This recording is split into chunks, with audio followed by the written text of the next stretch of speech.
A United States Navy warship arrives at an exact point in the Pacific Ocean.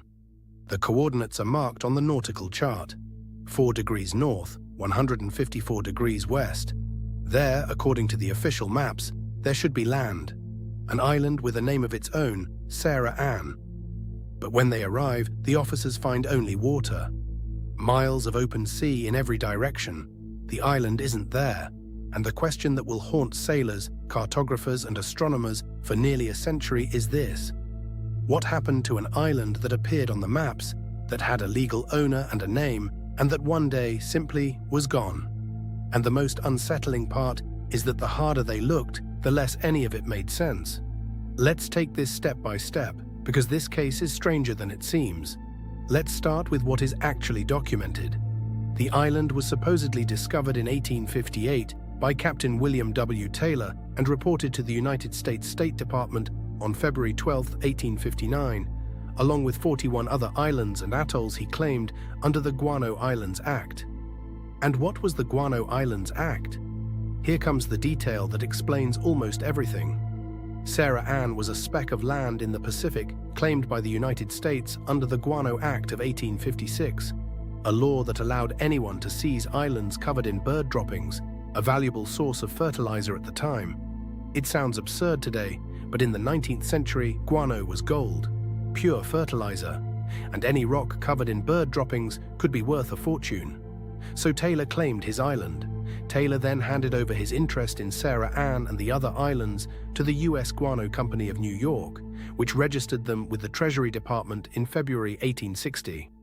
On paper, everything was perfect. A company, an owner, an island with coordinates. The problem is that no one ever set foot there again, and here comes the first detail that doesn't fit. After its supposed discovery and claim, no one returned to Sarah Ann for 15 years. 15 years. An island rich in fertilizer, a fortune waiting, and nobody goes to work it. Hold on to that fact, because later it becomes key. When someone finally went looking for it, the cartographic nightmare began. The Navy had already carried out a search in the 1870s with the USS Portsmouth, commanded by J.S. Skerrett. They went to the coordinates. They swept the horizon. Nothing. Just ocean. But here's the strange part. The government cartographers refused to accept that the island didn't exist. 15 years later, the USS Portsmouth tried and failed to find Sarah Ann at those coordinates. Yet the official United States government cartographers refused to admit it wasn't there. Think about it. A warship goes out, finds nothing, comes back, and the maps still show the island. They refuse to erase it, and that stubbornness would explode decades later in the most unexpected way.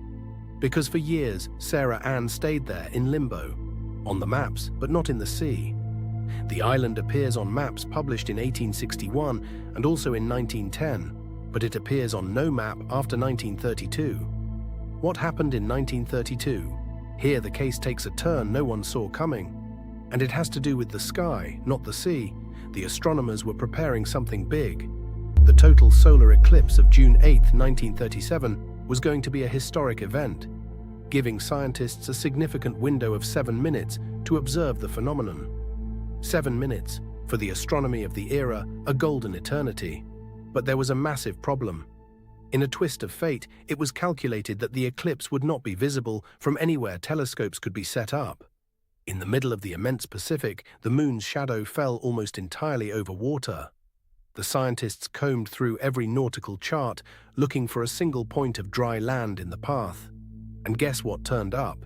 The only exception, where scientists might possibly raise an observatory, appeared to be the island of Sarah Ann, a tiny speck of land that had featured on old American naval charts, but that had not been heard of in at least 15 years. In other words, the only island that could serve to view the eclipse of the century was precisely the Phantom Island, the one no one could find. And time was running out.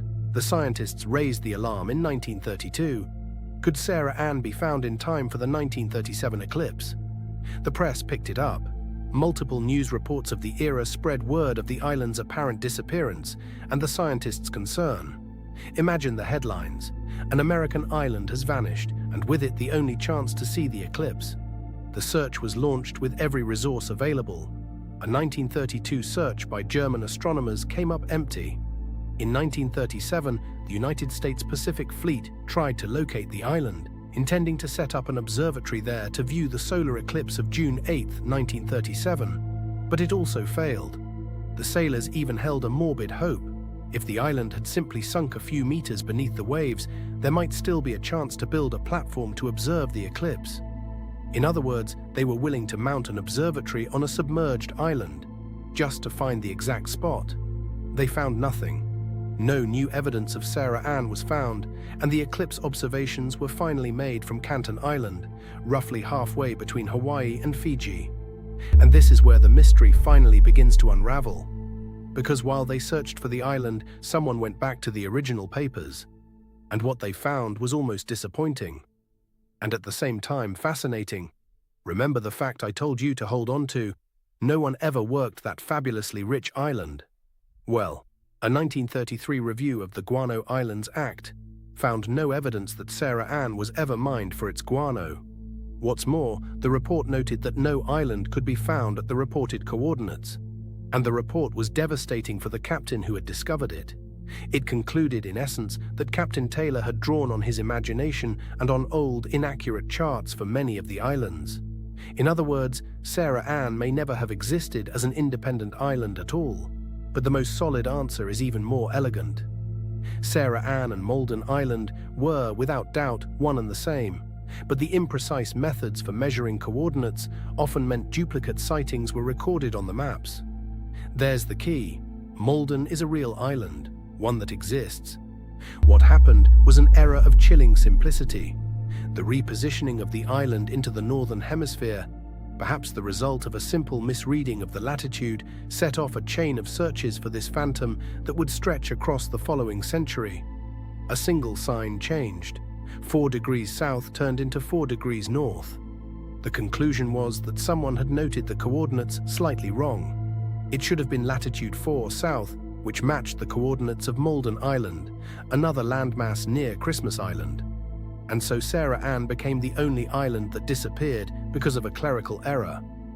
An island that moved 4 degrees of latitude not by an earthquake, nor by the sea, but by a cartographer's pen. A slip that withstood a war of maps, 2 naval searches, German astronomers, and the entire Pacific Fleet. An error that survived nearly 80 years on paper. So the answer to our question is this.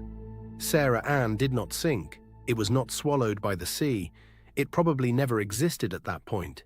It existed only in ink, pushed north by a miscopied figure, and all the might of a nation was thrown into chasing a phantom, born of a single line. And one last shadow remains. Because for nearly a century, highly competent people preferred to believe an island had sunk, rather than admit a simple human error. Sometimes the hardest thing to accept isn't that something has disappeared. It's that it was never there at all.